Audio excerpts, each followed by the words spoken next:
our culture. The museum really is not just about making any shape just for the sake of it. It really tries to make, from the very silhouette, a story for people to ask why. And it really tries to bring you back to Central and West Africa. So you think about the kind of empires of that time and the history that the African American community have.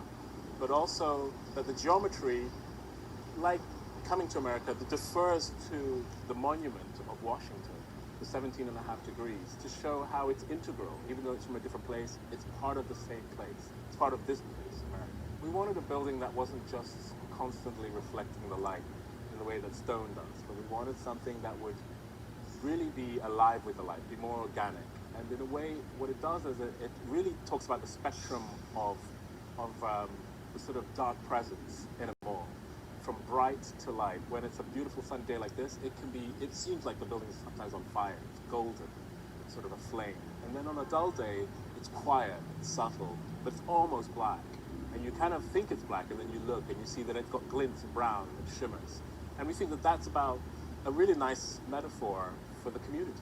It's very diverse. At night, the building takes on another character as light is emanating from it as opposed to being reflected from the sun. The site is really important. If you think about the mall and the other buildings that are important to Washington, this 5-acre site is the very last site that could accommodate something like this. So in many ways, it's going to be there as a reminder of the importance of this institution because of its location, literally within the shadow of the Washington Monument. It's taken 200 years to complete this master plan. And last but not least, I think this museum completes it, makes you understand the sort of what the founding fathers were trying to achieve with this notion of palaces of culture to educate the people. And I think this museum comes at a very opportune time to finish this master plan and to send it into the future. It's hard for me to remember, but 11 years ago, we really did start this with a staff of 2, with, as David said, no collections at all. We really had even no idea exactly where the site of the museum would be. All we knew is that we had a vision that we wanted to help all who encountered the museum to remember the rich history of the African American. But we also thought, while America should ponder the pain of slavery and segregation, it also had to find the joy, the hope, the resilience, the spirituality that was endemic in this community. In some ways, the job of this newest museum is to help the public embrace ambiguity and complexity, not to give simple answers to complex questions, but to say that the ambiguity of race, the ambiguity of the African American experience is where the learning is. It's where the biggest challenge is. And part of the joy of this is recognizing that we're asking the Smithsonian to do something it's not very comfortable doing. In many of the places in the Smithsonian, the job is to commemorate and celebrate.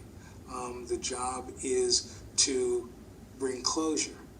But the job of this museum is to only bring closure by opening it up, by helping people wrestle with things that are very difficult. And so what I want is for the public to know that this is not going to be a place that's always going to poke at you or prod or tell the difficult stories. You will find the joy that is in this community. You will find those moments where you can tap your toes, those moments where you'll laugh. But the most important thing that this new museum should do is it should make America better. And the only way you can make America better is by illuminating all the dark corners and having candid conversations around difficult issues. And that is the strength of this new museum.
show always allows people, hopefully, to understand the power they have to change their own lives.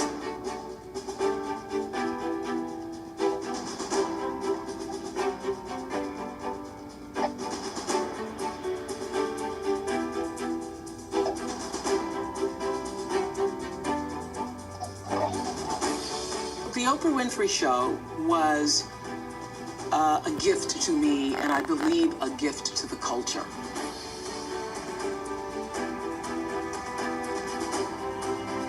I wanted everyone watching to know that there is a story just like yours.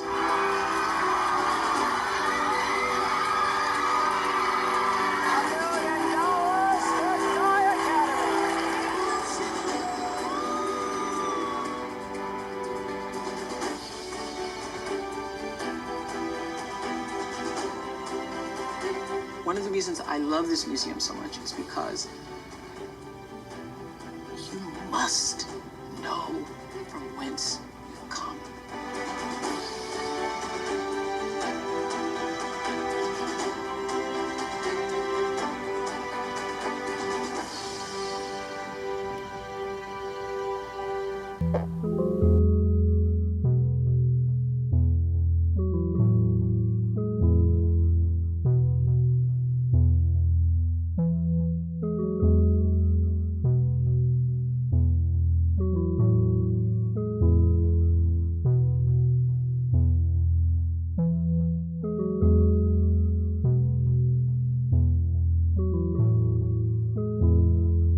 Now I'm running this. You know, I'm running the biggest, beautiful thing on the mall. The 400-seat Sweet Home Cafe is its own exhibit, serving up the culinary history of Black people in the U.S. and beyond, including the oyster roast inspired by 19th century New York tavern owner Thomas Downing, famous for his oyster dishes. But at the same time, his tavern doubled as a stop on the Underground Railroad. So we would help, you know, our people migrate and find the new beginning for themselves. Dishes from the North States, the agricultural South, the Creole Coast, and the Western Range connect museum visitors to the past and present. The menus feature shrimp and grits, fried chicken and collard greens, along with foods associated with Black migration, such as son-of-a-gun stew from the West. The food has to be great because it has to tie into everybody emotionally some kind of way. Oh my God! Oh. You know that was there? No. Even the photos and quotations on the cafe walls evoke an emotional response for some visitors, including Rockville, Maryland's Michael Twitty, a culinary historian. I can't wait to bring my father here to see this, and I'm not going to tell him a word. I'm just going to say, look up. See, the Twitty name is on the wall. Chef Grant feels the same way about sharing the museum and his accomplishments with family. And it definitely still gives me the chills when I park my bike at the top of the ramp and I walk down and it's like, yeah, I'm here. Phyllis Armstrong at Sweet Home Cafe on the National Mall for My MC Media.